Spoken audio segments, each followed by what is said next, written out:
It is time to combine the cosmic powers of Dawn and Dusk together to bring out and show you guys what GraceNovamon can do.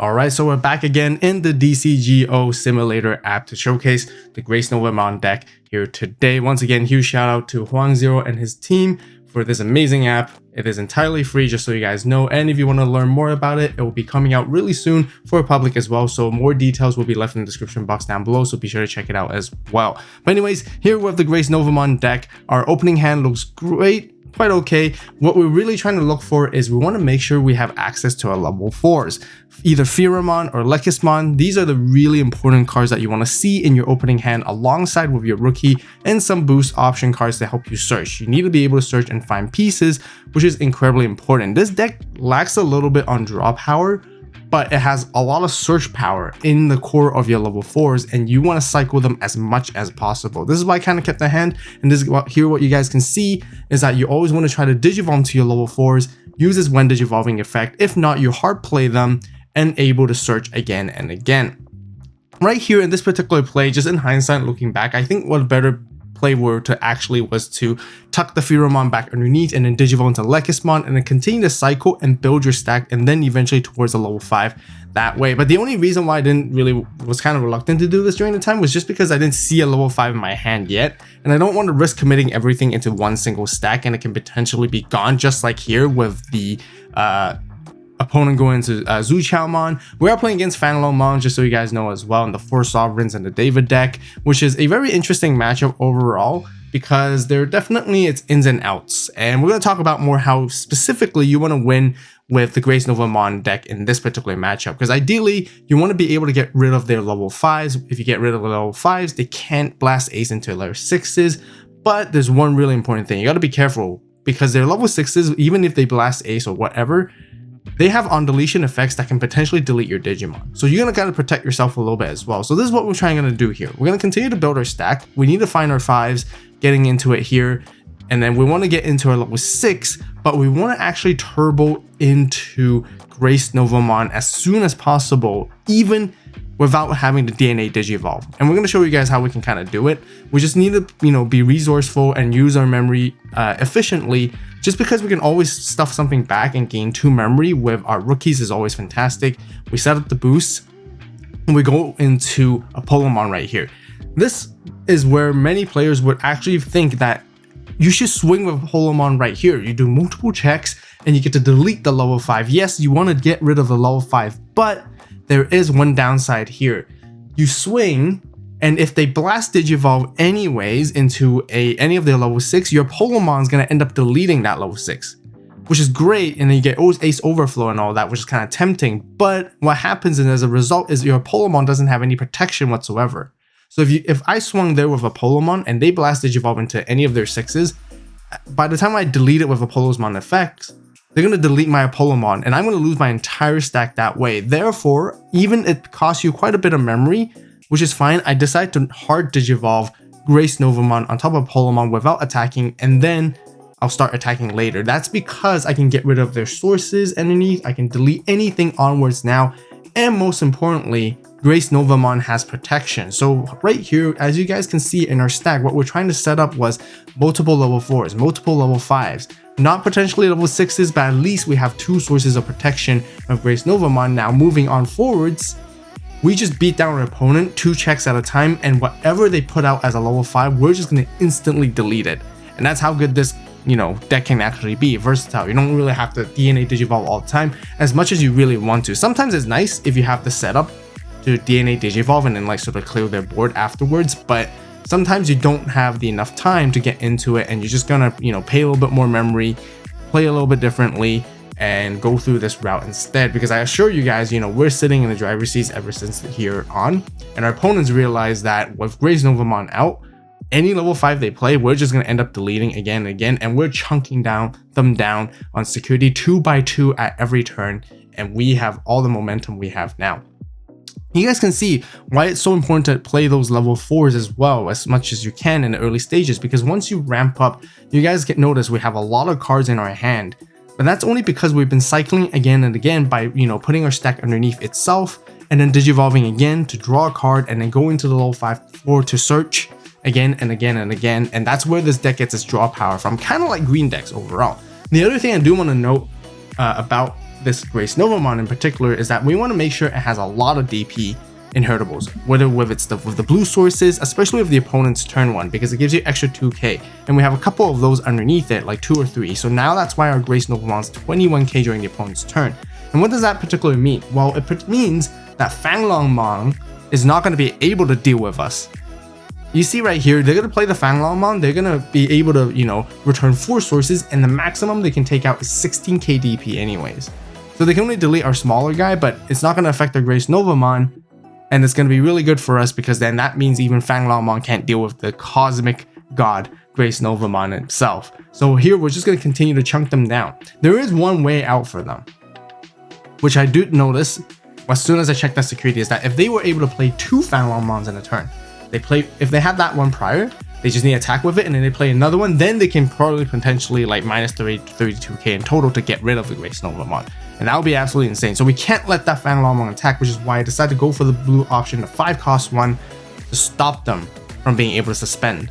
And by doing so, that prevents them from being able to attack, and that prevents them from being able to get rid of our GraceNovamon. And this is the exact position we're in here right now. And they're not able to attack into us. They have the Ukomon, but they don't have enough damage because we've been removing their level 5s. We've been neutralizing the value that they have every time, and our setup is just really good. We have a rookie ready in the back ready to go as well. And here they're just really trying to cycle for certain specific pieces, and maybe they can play 2 FangLong with the 3 memory they have here somehow. But it's almost impossible at this point, right? Like, because they don't really have the resources at that point. So our GraceNovamon's basically, as soon as we played it and digivolved it, it's been staying here on the board since the very beginning all the way to the end, just like that, which is really cool. And again, that's why I want to heavily emphasize on that's one way that you can actually get into GraceNovamon, because GraceNovamon can continue to pop things, although we can't really deal with the FangLongMon because we can't really delete it via GraceNovamon's effect, but we do have some of the options that you guys saw earlier that we can slow it down and prevent them from potentially taking us out. Here, I think they're really trying to go for that loyalty deep of the sea to see if they can find a piece, maybe somehow slide in a blocker underneath, and maybe potentially somehow they need to stop 2 attacks in this turn. And at 0 memory, I think it's going to be just very, very difficult. And yeah, that's kind of the whole position in the FangLongMon. Again, being able to minus our DP, but they're still 5,000 short, as you guys can see here. Even after taking 4 sources, we're still sitting very, very strongly here. And then we have the AVAULT play here, which is kind of smart, really, right? If you can't play the 5s, play the 6s. They don't let our GraceNova sort of unsuspend, so then we can't attack for game. But we do have a rookie here. We're just trying to be cautious. We got a little bit of memory to work with, so maybe we could sort of digivolve up a little bit before we want to attack. But we're just gonna go for it, and yeah, there's no answer there. Alright, so for game 2, we're playing against Edamon and Sukomon here. And in this hand, again, looks great. We want to see a level 3, a tamer potentially, and a level 4, and that's really already good to go. Most importantly, I want to emphasize level 4. First turn play, we are going first, so I decided to go for the memory tamer, and then I want to push out the rookie next turn, gain the memory with it, and start my turn at 3, and then digivolve into Lekismon so that I can begin searching, and I can do double search because I have 2 Lekismons in my hands, so I can actually do a double cycle, tuck one underneath afterwards. That's what I want to do, Giving them a little bit more memory in the beginning to work with is not bad at all. You really need to prioritize digivolving your level 4s if you can. If not, hard play is your secondary thing, because that's how you gather your pieces. You see how fast we're getting our pieces now? Now we get to choose and pick our stuff. We cycle it back to the bottom now, and then we get to go for another one, go for another search, grabbing a level 5s, grabbing a level 6s. You want to start with your 3s, 4s, and your tamers, and then you can eventually find your level 5s, 6s, and your GraceNovamon as you go along. And exactly, you guys can see here, we're just going to constantly cycle again and again. We are committing a little bit a lot on one single stack, but that's totally fine. We're generating a lot of hand advantage here at the moment, which you really need to, because you can't afford to slow down with this deck. And if you do slow down, you know, then you can't get there fast enough to sort of go for your big combos, and you want to bring out GraceNovamon as soon as possible, or at least get into your level 6s and do a lot of shenanigans here. Another example, a really good way to sort of utilize Sayo and Ko, the blue one particularly, so that we can play it at the start of the opponent's turn. We're going to play the Lekismon back out underneath the Pheromon, so now we can utilize another on-play search effect once again, and then it also bounces back to our hand afterwards, so it's going to be really good. So then if our main stack is surviving, then we can actually continue to cycle those combos over and over again. And again, just generating a lot of card advantage so quickly in a short amount of time in that one whole turn. So our position is sitting pretty good. Our game plan is once our Lekismon returns to our hand afterwards, we can then go for some go into Lekismon again if we want to, gain the 2 memory by tucking the Pheromon underneath, or we can go into a level 5 even and then start our level 5 plays and potentially get into a level 6 and start ramping up that way. You know, we both see Apollomon, we see Dianamon, and we have GraceNovamon. We have the level 5s, both red and blue, to work with too, which we're, you know, sitting in a really good position. And we're going to start our turn at 3 memory every single time with Ko and Sayo, the red tamer. And again, the earlier you establish the tamers, especially either one of them, the better value it gives you the long term, right? Not only it just gives you as a memory tamer, but you can always use its main effect by suspending them. You can tuck something underneath and then digivolve again, and then you cycle through very quickly that way as well. So our opponent does recognize that. They realize they have to get into Metal Edamon as soon as possible and start sort of like pressuring onto the board as well. They're gonna have to start like building their board and start playing reactively with all their effects. But here we're just gonna continue to ramp up if we can. You know, if we find ourselves a rookie, we want to ideally digivolve into it, and then we can also, like, you know, set up a second stack if we need to when we get there too. So yeah, as usual, we're going to use that, tuck it underneath the Pheromon, gain 2 memory, digivolve Lekis, so it's basically free, and that's a free search, right? Free search, free cards, always great. And then we can digivolve into our level 5, which can reduce its digivolution cost potentially if we have like a bigger stack underneath, right, as we're digivolving. That's what we want to do, and we still have our tamer that we can use as well by cycling it underneath and then go into our other one. So we're building a lot of inheritables. So putting it back underneath, and then now we're going to go into our red level 5. And then by going to our red level 5, we can then now potentially go into our 6. So I'm here debating whether I want to go for Apollomon or Dianamon. I kind of want to go for Apollomon, I think. I'm okay with giving a little bit more memory to work with, because my intention was to actually delete this Metal Edamon, but I completely forgot that they were able to sort of set up a trap in their hand. What they're going to do is when we attack, they're going to put the Sucra's Curse to the top of the security, and we're going to run into Sucra's Curse essentially. But I'm not super worried because we have a lot of DP, and thankfully we did survive all those checks, because naturally with Metal Edamon and Sucramon, their security is relatively weak in terms of DP. We can go through many things and take over many things.